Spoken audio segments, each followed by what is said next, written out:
Harga porang tahun 2021 ini jeblok kalau dibandingkan dengan harga porang tahun 2020 yang sampai mencapai 14.000 per kilogram.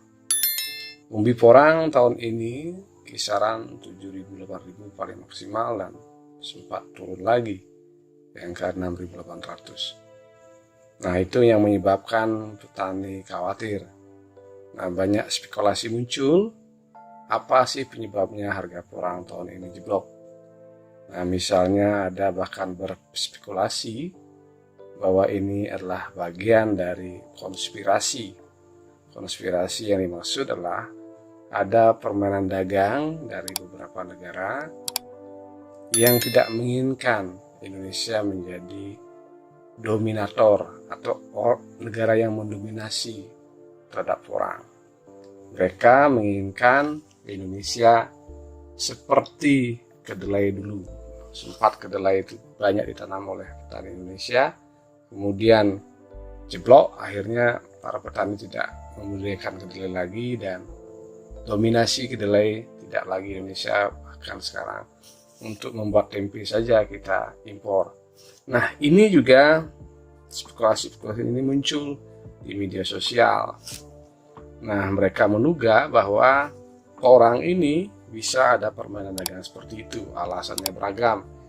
Dia mengatakan kualitas porang Indonesia banyak jamuran karena dalam perjalanannya tidak memakai termo atau penghangat sehingga ya jamuran. Yang kedua juga ada mengatakan bahwa harga porang kita itu jeblok karena hujan yang mendahului musimnya, karena kemarin juga di Agustus hujan cukup deras beberapa kali yang menyebabkan kualitas porang banyak kadar airnya, sehingga pabrik yang menyimpan porang di areal terbuka juga mengalami kerugian yang tidak sedikit. Inilah yang menyebabkan harga porang jeblok, karena biaya produksi meningkat, kemudian juga menyebabkan porang menumpuk.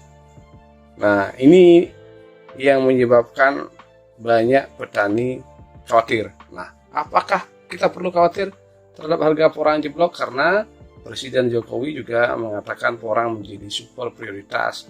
Dia mengamanatkan ke Menteri Pertanian agar porang diprioritaskan dari hulu hilir, baik dari sisi budidayanya maupun dari pemasarannya.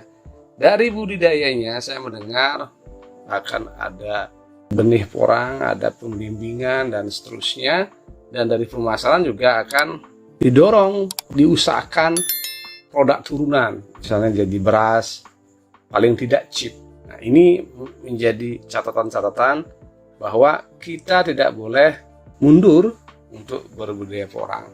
Karena kalau dari peristiwa 2021 ini yang menyebabkan harga porang anjlok, justru petani eksportir porang dari Indonesia mencoba menjajaki porang diekspor tidak negara yang dominan membeli porang selama ini.